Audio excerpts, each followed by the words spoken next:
From Hollywood, it's time now for Edmund O'Brien as Johnny Dollar. Lieutenant Arneson, Dollar. You can come down anytime you want to. I'm still at the hospital. Thanks, Lieutenant. How's the driver? He's not going to live either, and the doctors doubt they can bring him around for a statement. Oh? What about the loss? Has the amount been figured out yet? Pretty close, almost $250,000. I don't suppose there's a chance, but was any of it marked or listed by serial number? Very little of it. You'd better come down. If the driver does regain consciousness, we may get something. If he doesn't, we'll be starting pretty much in the dark. I guess both of us have done that before. All right, Lieutenant Anderson. I'll be right down.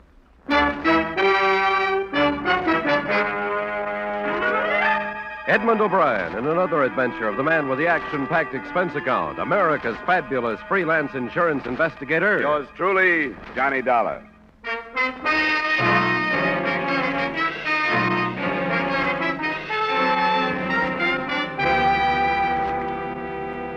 Expense account submitted by Special Investigator Johnny Dollar to Home Office, Columbia All Risk Insurance Company, Hartford, Connecticut.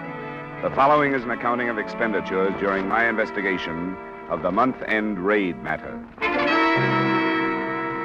Expense account item 1, $108.25, airfare and incidentals between Hartford and Kansas City, Missouri, where I arrived some 7 hours after the company had advised me of the loss sustained by armed robbery by the Andover chain of department stores. The first details I received were sketchy. At the finish of a 4-day month-end sale, the armored truck that had picked up the receipts from 3 branch stores had been robbed. 1 guard had been killed at the scene. The driver, Carl Biller, was dying at 11:30 that night when I met Lieutenant Arneson in the hospital corridor.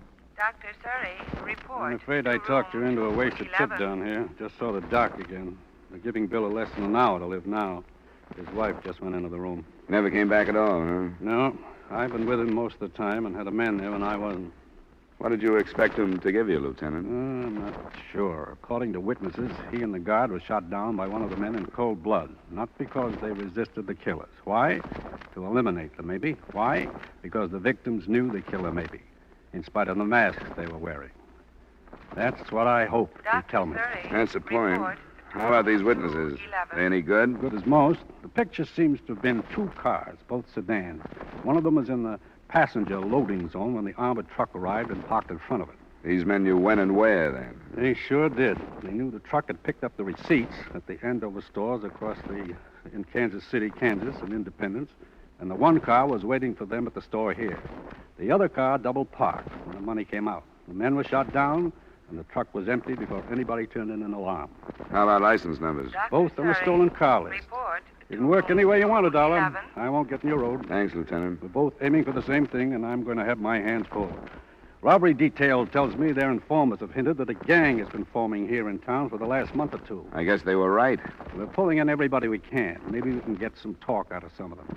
It'll be a slow process, but that's the way we work. I'll be in my... Oh, yes, Cole. Is he gone? There was nothing they could do. Well, that finishes that. This is Mr. Dollar, Sergeant Cole. All right. Sergeant Cole? Dollar's investigating for the insurance company. Yeah, but they're hurting, huh? I've seen them in better moods. Were you planning on talking to the widow tonight, Lieutenant? Follow up the possibility that he knew the killers? What kind of condition is she in, Cole? Hard to tell. She seemed to be standing up all right. I'd just as soon leave it to you tonight, Dollar. Cole and I want to get back to headquarters and see what we've pulled in. Sure, Lieutenant. Anything you say.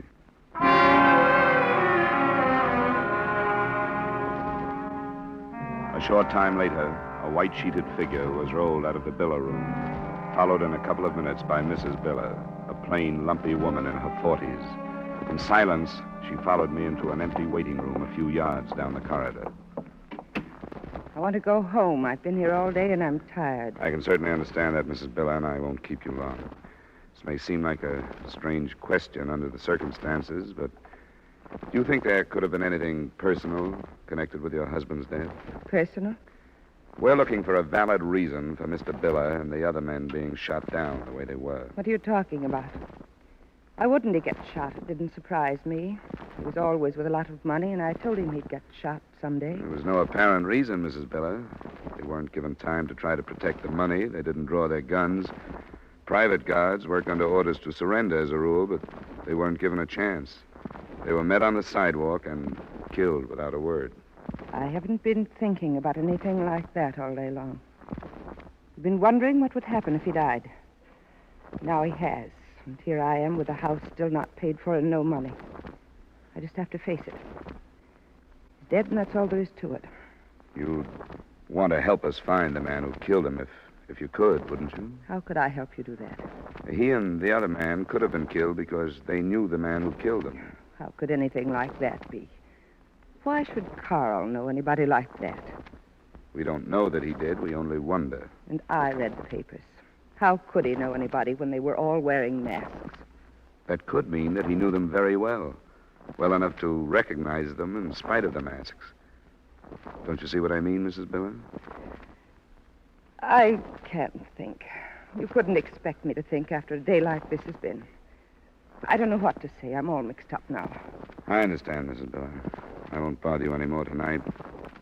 What we want to know is if somebody who knew your husband and knew quite a lot about his job could have been responsible for his death and the robbery. We'll talk to you about it again. Maybe tomorrow.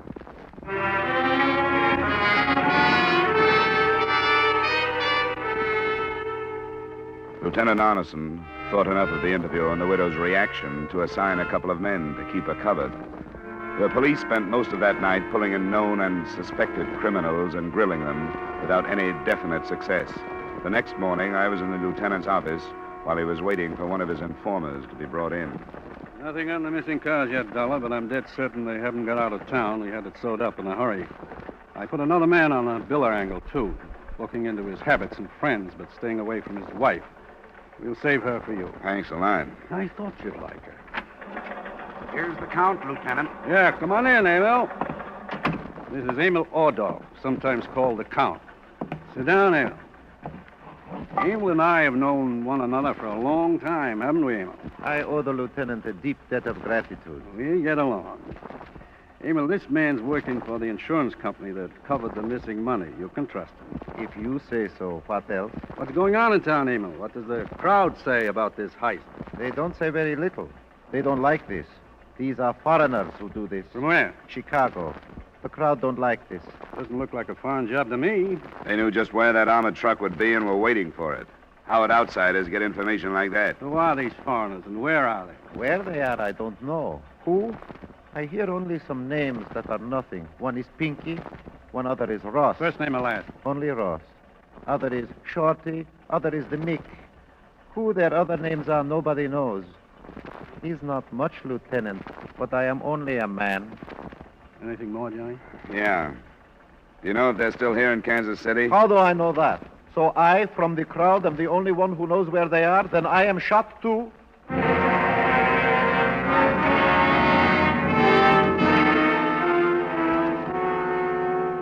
The lieutenant seemed to be fairly sure that the men and the money were still in town. All the escape routes had been covered by police armed with composite descriptions of more than 30 witnesses to the shooting. The information given us by the informer was almost worthless, but the first names and aliases were wired to Chicago for a search. And the officer working on the Biller angle came up with a development later that same afternoon. So I was armed with at least something definite when I went out to see the widow.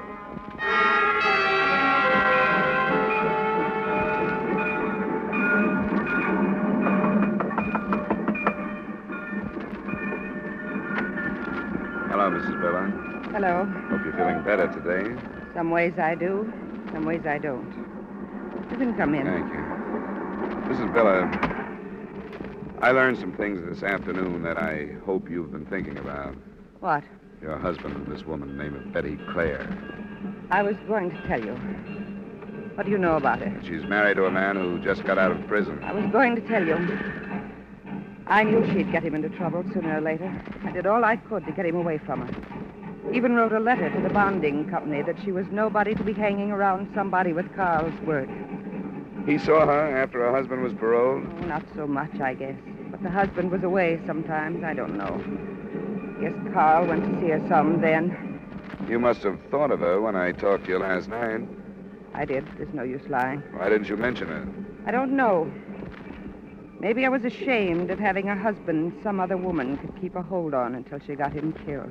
And you think their association was one where he would have told her details about his job? Yes.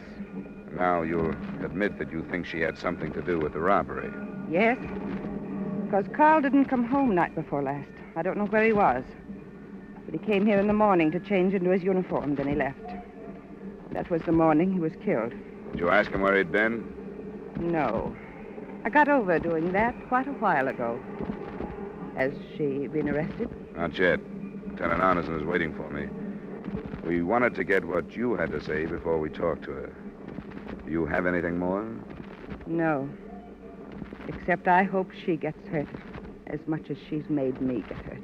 I think that's all then, Mrs. Biller. Sorry you didn't mention this last night. Hope we aren't too late now.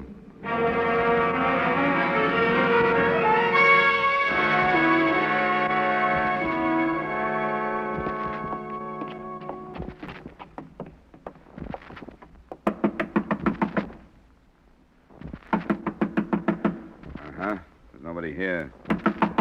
You in there! Open up! Spring lock. Huh? You've got the key. Let's get over to the side. You never know.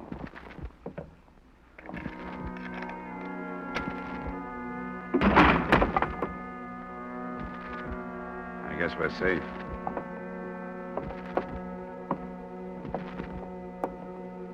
Betty Claire. She's been choked to death.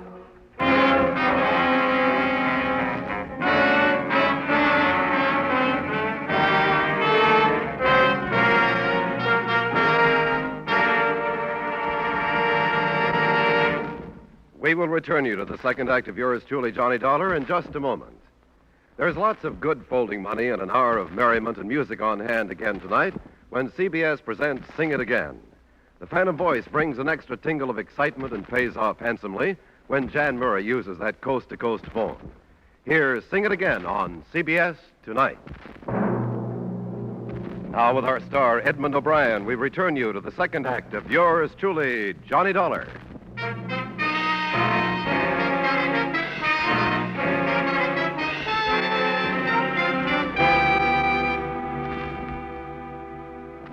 Betty Claire had been strangled, obviously by a pair of hands. The apartment showed signs of a struggle, but further search revealed only a newspaper whose date and time seemed to indicate that she'd been killed after Carl Biller had died. There wasn't a lead as to the possible whereabouts of her husband, Arnold Claire, but the search for him was speeded up. At 5, a report from a section of Kansas City called East Bottom did give us a lead. The body of a man was found in a garage. He'd been shot to death, and in his pocket was a receipt for an insured parcel post package. A follow-up on the receiver's address showed the package to contain $15,000 in cash.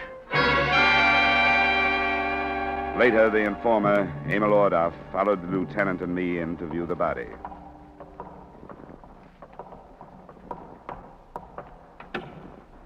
Okay, Charlie.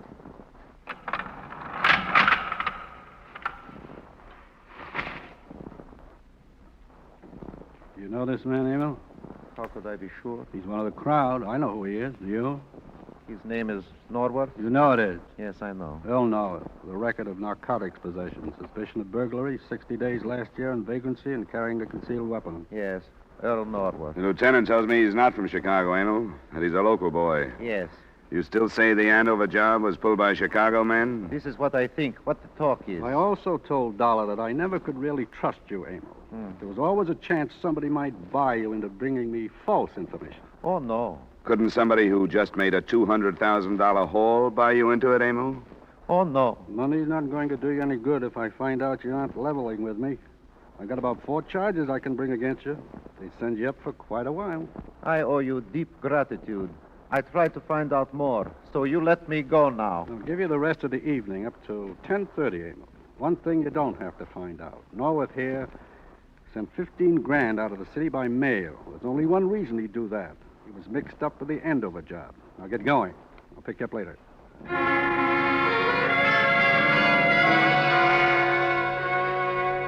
The 2 additional killings, possibly linked to the robbery, set Kansas City's underworld and police force spinning. Every officer in town was put on duty until further notice. By 8, the tanks were filled with hoodlums, while the streets and hangouts were strangely empty and silent. At 9 o'clock, it seemed that things started to break. A known associate of Arnold Claire was picked up and brought to the lieutenant's office. Sure I know Arnold. I was in prison with him. I met his wife the other night, but I don't know anything about the Andover job. Where were you the morning it was pulled?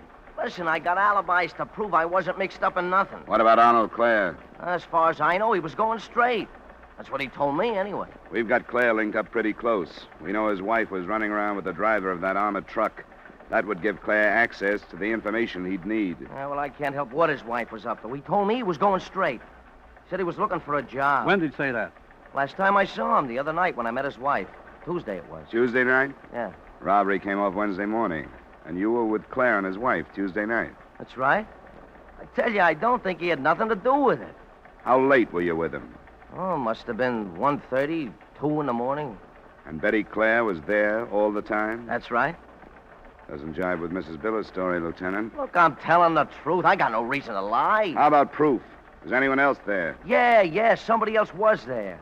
We ordered some liquor sometime around midnight. The boy from the liquor store brought it up. I forgot the name of the place, but I can show you. Mrs. Biller said her husband was with Betty Clare the night before the robbery. That ain't true. Nobody was with her but Arnold and me. I'll take you to that liquor store. And she was killed yesterday, the day after Biller died. What? Who was killed? Are you sure Biller wasn't with you and Betty Clare and her husband? You telling me Betty Clare is dead? You know she is. Strangled. Now tell us why. Hey, wait a minute. I didn't know anything about it. I swear I didn't. I'll tell you where Arnold is to prove I didn't know. What kind of proof is that? I didn't know. I swear I didn't. He didn't tell me.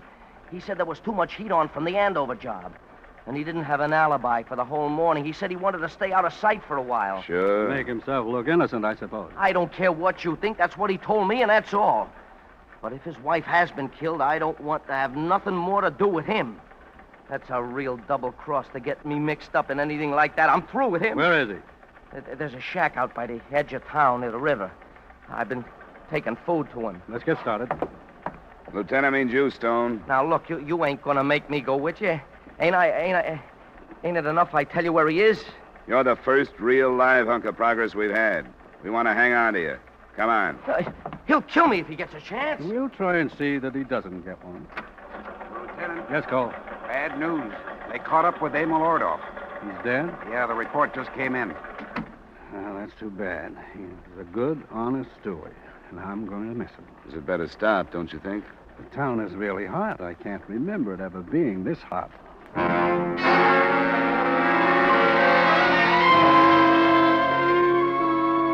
We checked Stone's story at the liquor store. The delivery boy finally remembered and agreed that only Stone had been with the Clares in the apartment the night before the robbery.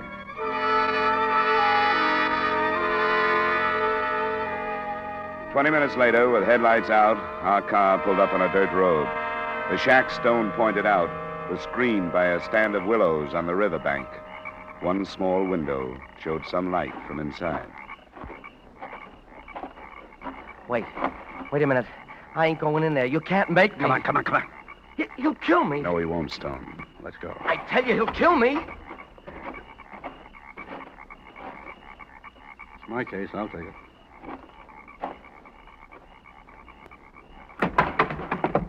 Stay where you are, Claire. Who you? Stone. Stay in the chair. Lieutenant Arneson, homicide. Stone. You sold me out. Don't try it, Claire. You lied to me, Arnold. You lied to me. You didn't tell me about your wife. And you was getting me mixed up in a killing. Well, that don't set with me. And I called you my friend. Settle back, Claire. You want to check him for weapons, Johnny? Sure. Relax, Clay. You can't do yourself any good by making a play. Stand up. I will make a play. There's a .38 in my left coat pocket. Uh-huh. You can sit down now. Where do you want to start, Clay? I guess it don't make much difference, does it? Why'd you kill your wife? What makes you so sure all right. I killed her because I was trying to go straight this time. And she got mixed up in this Andover job. If I'd known about it before, I'd stopped it for sure, but I didn't find out until after it happened. How did you find out? One of the guys that got killed, the driver, Biller, his wife got me on the phone the night he died. She told me about Betty and her husband. You didn't know about it? No, I didn't know. This dame told me about it. All the years I was in prison. And after I got out, every chance they had. That's the only reason you had? I told you I was trying to go straight. And I found out Betty is working this Biller into setting up a job with her. She was doing it to get rid of me again. She knew the board would take my parole away no matter what I said. Mrs. Biller told you all this? Her husband talked about it before he died. You're a stupid fool, Clay. Sure I am, sure, but I couldn't help it. I went crazy. Betty wasn't at home when I found out. I guess I drank a lot and thought about it. And when she came home, I just grabbed her. I couldn't help it. I knew I was killing her. I couldn't stop. You know something? I don't care. That's the spirit. What about the Andover job? How much do you know about that? I know one guy that was in on it, and I'll finger him for you. I'll finger him. I'll see some of them take the same trip I'm taking.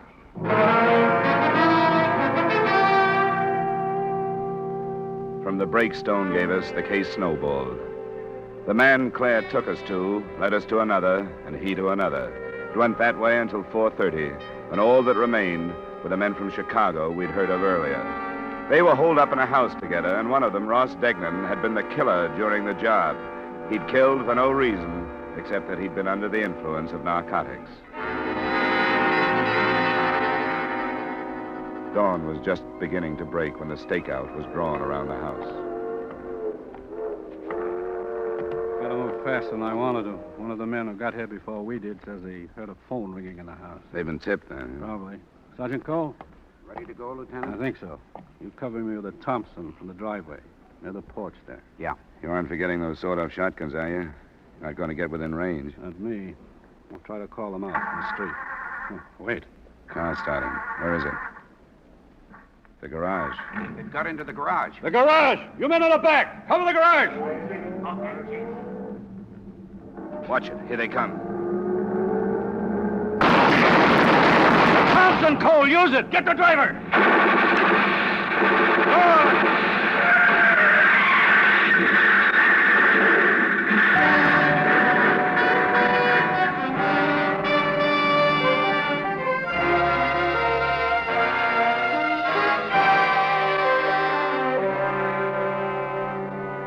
It had been a long night, but we saw the end of the trouble there on the street. What the Chicago men had with them in stolen money brought the recovery up to within $2,000 of the original amount. Expense account item 2, $180. Miscellaneous item 3, same as item 1, transportation back to Hartford. Expense account total, $396.50. Remarks? I talked to Mrs. Biller before I left, hoping to get some kind of revenge against the woman who'd stolen her husband. She told Arnold Clare that Betty had set up the robbery, but she got her revenge, murder. And the company owes her a deep debt of gratitude, because when that broke, the whole thing broke. Yours truly, Johnny Dollar.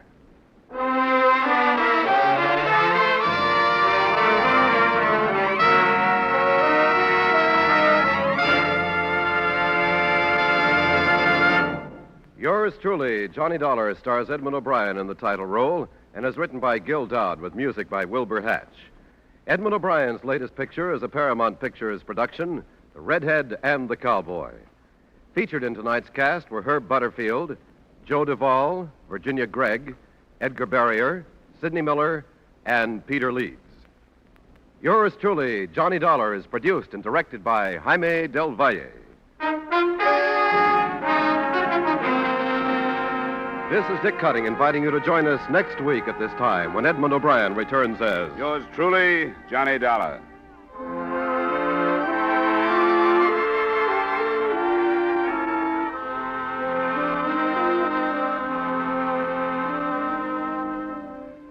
Do you know that there's one fire in an American home every 20 seconds? That fires kill 11,000 people every year? Staggering, isn't it? 90% of fires in the home start through carelessness. Be careful with matches and keep them out of the reach of children. And if you're a careless smoker, don't smoke in bed or discard lighted cigarettes thoughtlessly. Don't gamble with fire. The odds are against you. Stay tuned now for 5 minutes of the latest news.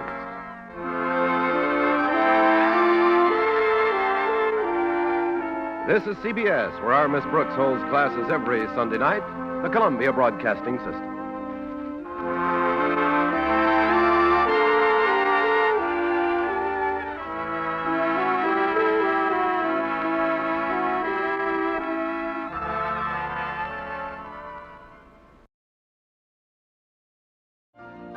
You've been listening to the OTR Gold Network. Find more classic radio at otrgold.com.